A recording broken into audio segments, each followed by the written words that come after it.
Isle of Fehmarn, northern Germany. September 6, 1970. The rain was falling. Again, it had been raining for 3 days. The kind of cold, relentless rain that turns festival grounds into swamps and makes everyone wonder why they came in the first place. The open-air Love and Peace Festival was supposed to be Germany's answer to Woodstock, a gathering of thousands on a beautiful Baltic island.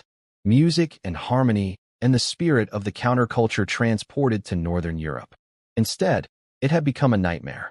Technical failures, bad weather, traffic chaos, acts canceling, the box office robbed at gunpoint, German bikers fighting in the crowd, violence escalating. Jimi Hendrix's road manager attacked with a plank of wood embedded with 6-inch nails. Love and peace.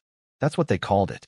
But by September 6th, when Jimi Hendrix finally took the stage, it felt more like war. And Jimi? Jimi was exhausted, sick, barely holding it together. 12 days later, he would be dead. To understand what happened on that stage in Fehmarn, you have to understand how broken Jimi was by the time he got there. August 30th, 1970. The Isle of Wight Festival, England. 600,000 people. Some estimates said even more. Possibly the largest concert audience Jimi would ever face. Bigger than his Woodstock crowd. Bigger than anything he'd experienced. The promoters had booked everyone. Bob Dylan was there, ending years of semi-retirement. The Who, The Doors, Joni Mitchell, Miles Davis.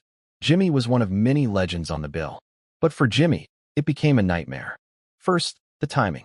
He was supposed to headline, close the festival, but delays pushed and pushed. By the time Jimi took the stage, it was 2 a.m. Monday, August 31st. Most people had already left or fallen asleep where they stood. The massive crowd had dwindled. Then the technical problems started. Catastrophic technical problems. His amplifiers were picking up radio signals. Actual broadcasts bleeding through his sound system. He'd be playing all along the watchtower, and suddenly hear a taxi dispatcher or a radio DJ cutting through his guitar. The wireless interference made professional performance nearly impossible. He had a cold, a nasty flu that left him congested, feverish, barely able to breathe properly. His voice was shot, his energy depleted before he even started. And the audience that remained? They were restless, tired. Some were just waiting for it to end so they could leave. Others were too exhausted to truly engage. Jimi struggled through the set. You can hear it in the recordings. He's fighting, pushing, trying to will greatness into existence through sheer force of determination. But nothing cooperates. Not his health, not his equipment, not the timing, not the crowd energy. He played for 90 minutes. Songs from every phase of his career. God Save the Queen, leading into Sgt. Pepper's Lonely Hearts Club Band as an opening tribute. Then Spanish Castle Magic. All along the watchtower, fighting through the radio interference. Machine Gun, attempting to reach the transcendence it had achieved in other performances. But it wasn't the same. Couldn't be the same. Too much was working against him. When Jimi left that stage in the early morning hours of August 31st, he knew it hadn't been his best. Knew something was deeply wrong. Not just with the performance, but with everything. With his health, his energy, his ability to keep doing this. Less than 24 hours later, he was in Stockholm, Sweden, playing an amusement park called Gröna Lund. Another show, another stage. No rest in between. The Swedish crowd kept calling for the hits. Purple Haze, Foxy Lady, Hey Joe, and Jimi, exhausted and frustrated, muttered into the microphone. Fuck you, fuck you. Not loud, not aggressive, just tired. Just completely done with being a jukebox, with having to play the same songs over and over, with never being allowed to grow or evolve or be anything other than Jimi Hendrix the legend. He wanted to play new material, wanted to explore, but audiences wanted 1967 Jimi, wanted the hits, wanted the guitar-playing with teeth showman. And Jimi didn't have the energy to fight them anymore. Then Denmark. Then Berlin on September 4th. 6 concerts in 6 days. 6 different countries. No rest. No recovery. Just constant movement, constant performance, constant demand. By the time they reached Fehmarn for what should have been the 7th show in 7 days, something had to give. On September 1st, someone spiked bassist Billy Cox's drink with LSD. Billy started exhibiting symptoms of paranoia and severe exhaustion. He was barely functional, still trying to play, but clearly suffering. The Jimi Hendrix Experience. Jimi, Billy Cox, and drummer Mitch Mitchell were all falling apart. Mentally, physically, the tour was killing them. But they had contracted to play Fehmarn, and Jimi had already been paid $18,000 up front. So even though he was sick, even though Billy was barely coherent, even though Mitch was skinny and exhausted, they had to show up. Jimi didn't want to be in Europe at all. He'd told friends that. His manager, Michael Jeffrey, had convinced him the tour was necessary. Electric Lady Studios, Jimi's dream recording facility in New York, needed money. One short European tour. Play the big festivals. Get paid. Go home. That was the plan. Simple. Direct. Except Jimi was 27 years old, and his body was screaming for rest. For sleep. For a moment to breathe without someone demanding another performance, another interview, another photo, another piece of himself. In an interview just days before Fehmarn, Jimi said, "I'm tired. Not physically. Mentally. I'm going to grow my hair back. It's something to hide behind. No, not to hide. I think I may grow it long because my daddy used to cut it like a skinned chicken. Something to hide behind." That's what he needed. A way to disappear. A way to stop being Jimi Hendrix the icon and just be himself. Whatever that meant anymore. Saturday, September 5th. The day Jimi was scheduled to headline Fehmarn. The weather turned apocalyptic. High winds. Torrential rain turning to a full gale. The kind of storm where you can't hear yourself think, where rain hits horizontal, where performing becomes actively dangerous. Jimi's tour manager, Jerry Stickles, made the call. He's not playing tonight. Hendrix is not on tonight, not under these conditions. The promoters begged, pleaded. The festival was already a disaster. They needed Jimi to save it. They needed the headliner to go on. Stickles refused to budge. So Jimi's performance was rescheduled for Sunday, September 6th, midday. The extra day should have helped. Should have given Jimi time to recover, to rest, to prepare. But the situation at Fehmarn wasn't getting better. It was getting worse. By Sunday morning, the festival grounds looked like a war zone. Mud everywhere. People fighting. The violence between German bikers had escalated to the point where the box office had been robbed at gunpoint. Stickles himself had been attacked backstage, hit on the head with a plank that had 6-inch nails embedded in it. Love and peace. The irony was almost funny. Almost. When the band arrived on site Sunday morning around 11 a.m., the tension was palpable. David Butcher, a stagehand working the festival, later described what he saw. "I saw them. Jimi and Mitchell and Cox weren't even talking to each other. And he and Mitchell were so skinny.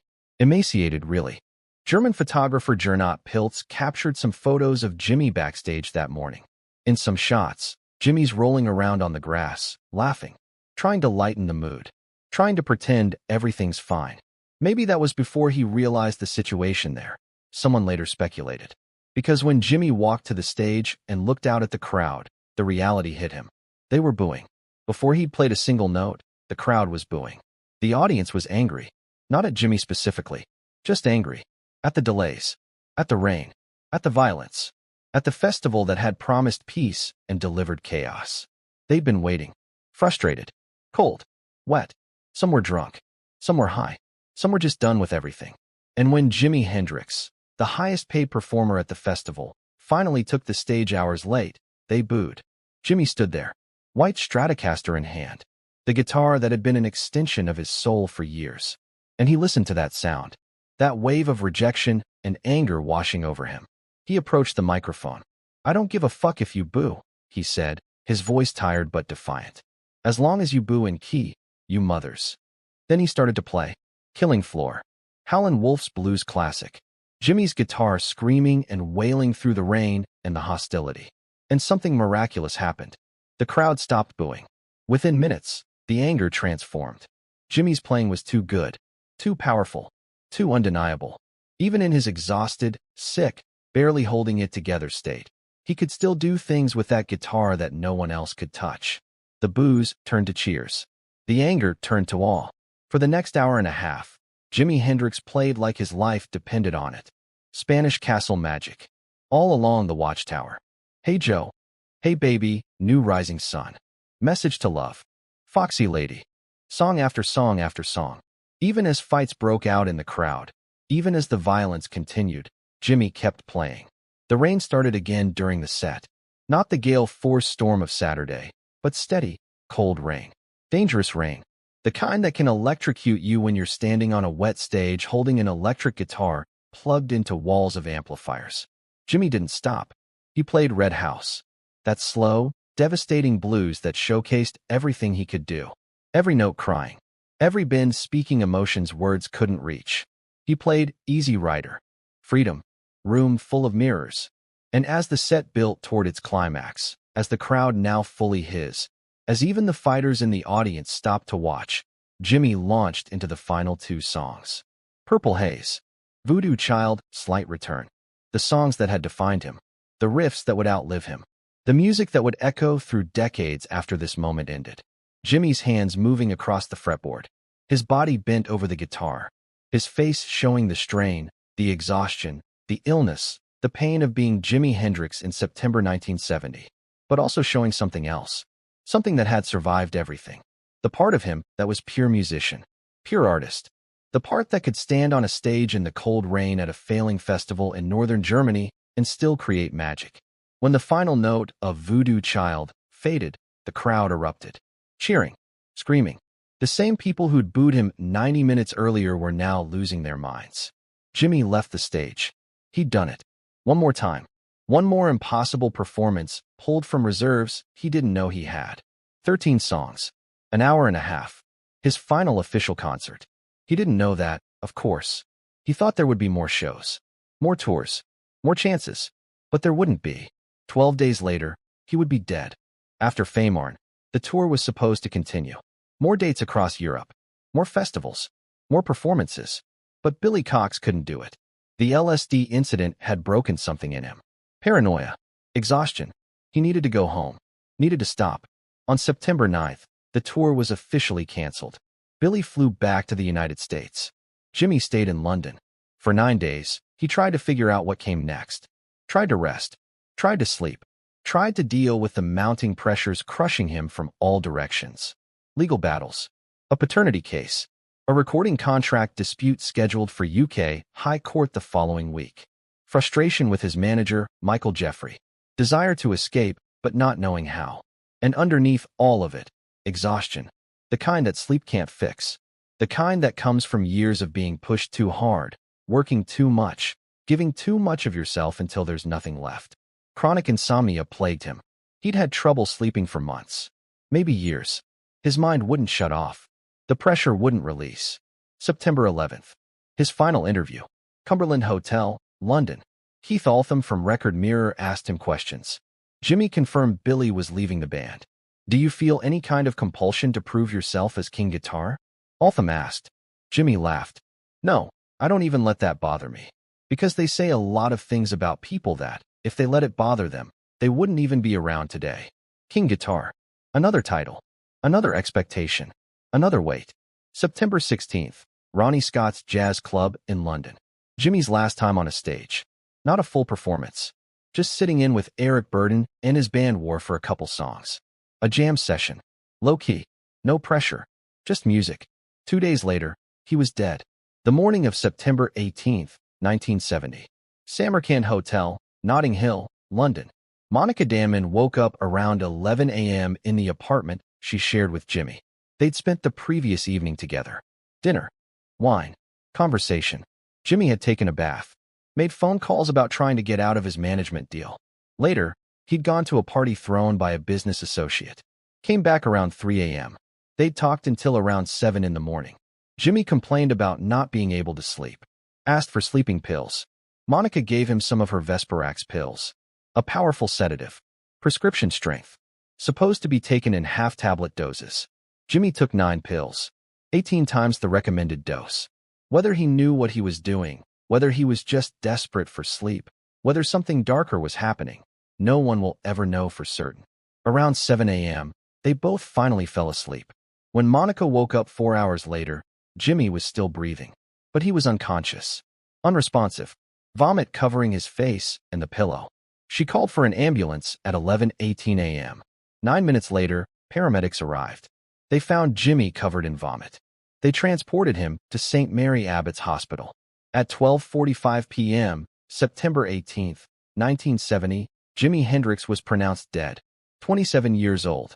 The official cause: asphyxiation from inhaling his own vomit while intoxicated with barbiturates. He'd taken too many sleeping pills, combined with the wine he'd drunk. His body, already weakened by exhaustion and illness, couldn't handle it. He'd vomited in his sleep and choked. Just like that, Jimi Hendrix was gone. The autopsy revealed what killed him physically, but it couldn't measure what had been killing him for months.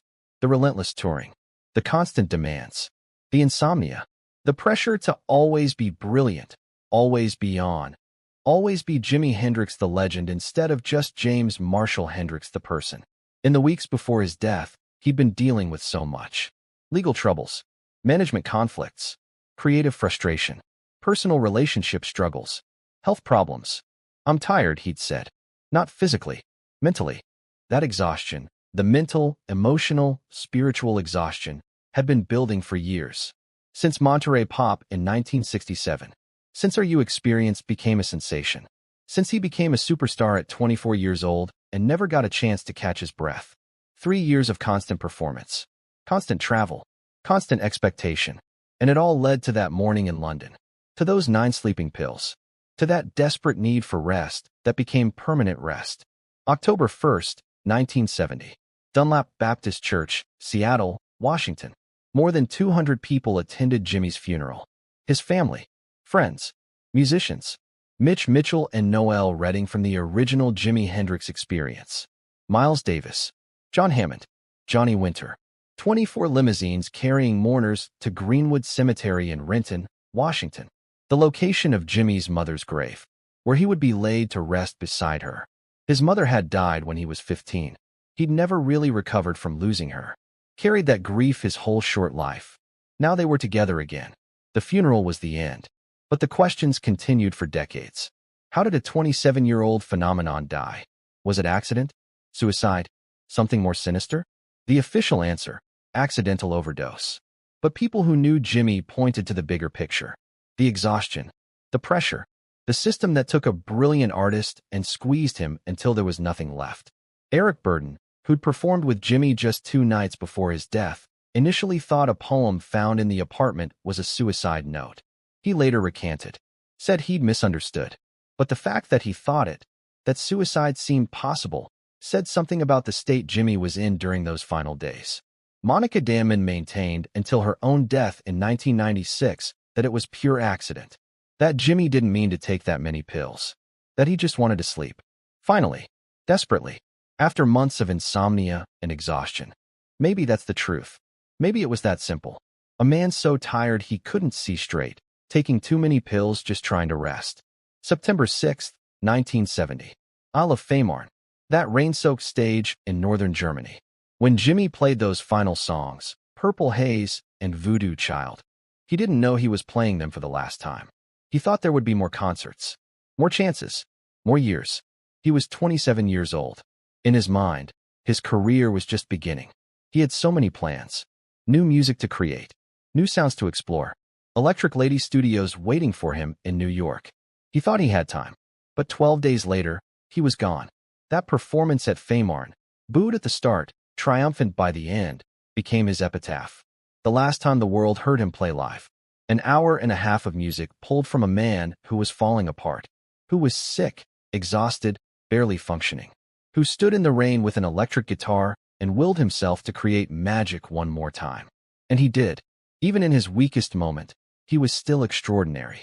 The crowd that had rejected him learned to love him within one song, within one riff. Because even diminished, even broken, Jimi Hendrix could do things no one else could touch. That's what makes the Fehmarn performance so tragic and so beautiful. It was Jimi at his most vulnerable, giving everything he had left. It was proof that genius doesn't require perfect conditions, that art can emerge from exhaustion and pain and desperation. It was a man playing through his pain because that's all he knew how to do. And 12 days later, the pain stopped. 54 years have passed since September 18, 1970. Jimi Hendrix has been gone longer than he was alive. He lived 27 years. He's been dead for 54. But his music remains. Those recordings, those performances, that impossible genius captured on tape before it burned out. The Fehmarn concert was released in 2005 as Live at the Isle of Fehmarn. A bootleg recording the promoters made without Jimmy's knowledge. 2 overhead stage microphones feeding into a consumer-grade reel-to-reel tape machine. It's rough, unmixed. Not the polished sound of a professional recording. But it's real. It's honest. It's the sound of Jimi Hendrix's last official performance, preserved by accident. And when you listen to it, when you hear those songs played in the rain by a man who was falling apart, you hear something beyond technique, beyond showmanship. You hear a human being pouring everything into music, making art from exhaustion, creating beauty from pain. You hear why people loved him, why they still love him. Not because he was perfect, but because he was real, vulnerable, honest. And because even when he was broken, even when he was sick and tired and barely holding it together, he could still create magic. That's the legacy of Fehmarn. Not the violence or the rain or the chaos, but the music, the performance, the proof that Jimi Hendrix, even at his lowest point, was still transcendent. 12 days later, he was gone. But that music will never die. And maybe that's what he would have wanted. To be remembered not for how he died, but for how he lived, for what he created, for the magic he made, even when there was nothing left to give. September 6, 1970. Isle of Fehmarn, northern Germany. It was raining. Jimmy was exhausted. The crowd was hostile. And then he played. One more time. One last time. And the world has never forgotten.